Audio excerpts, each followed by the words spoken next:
Um, so you've spoken about the connection and symbolism of water and sky. Can you share a little more on how this is reflected in the film? The water. Water and sky. Yeah. The war is a stage, and I have to treat, in this movie, water and sky as my backdrop. That's my stage. So to me, water performed like a desert that tests the strength of his faith, Pai's faith. A lifeboat, the color, the shape, and the raft, the tiger and the boy is highly symbolic. So that's my stage. I would like to see water as something transparent and reflective that represent the mood of Pai, emotion. Underneath the water is a lot of life. So water, although it feels like deserty, it's vast, but it's lively, it's moody. That's how I treat it. And sky is heaven, abstract, God, death, and all those abstract things.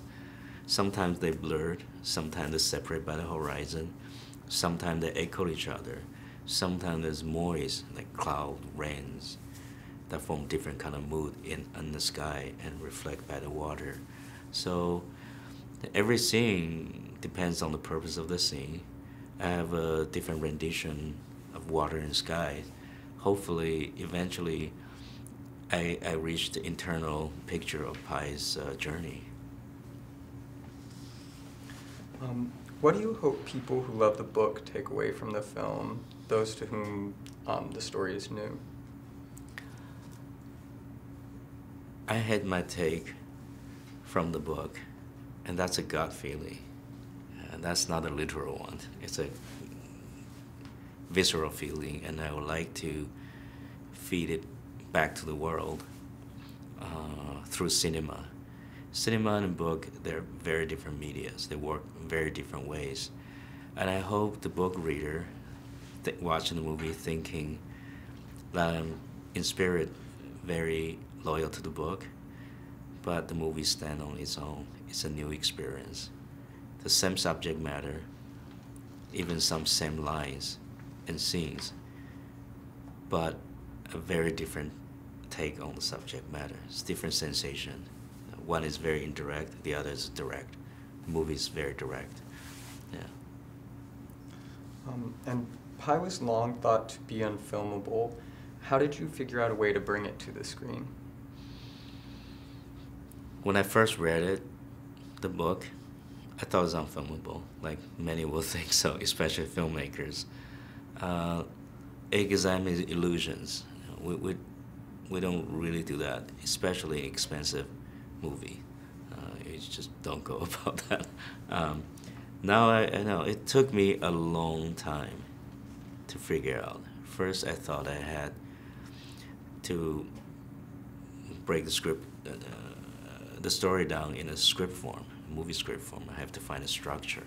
I found a storyteller to give a first and third person perspective, so inside and outside, to examine it and to feel it.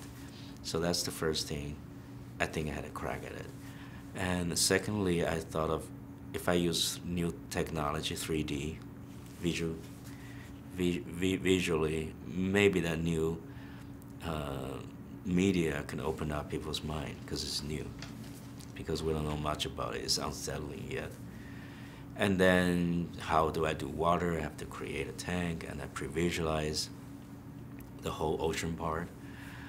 All 70 minutes of it, I made an animation so I can go about, have meetings about how to get down at every little detail of making it, and I can propose a budget, therefore, to the studio. This is how I would do it.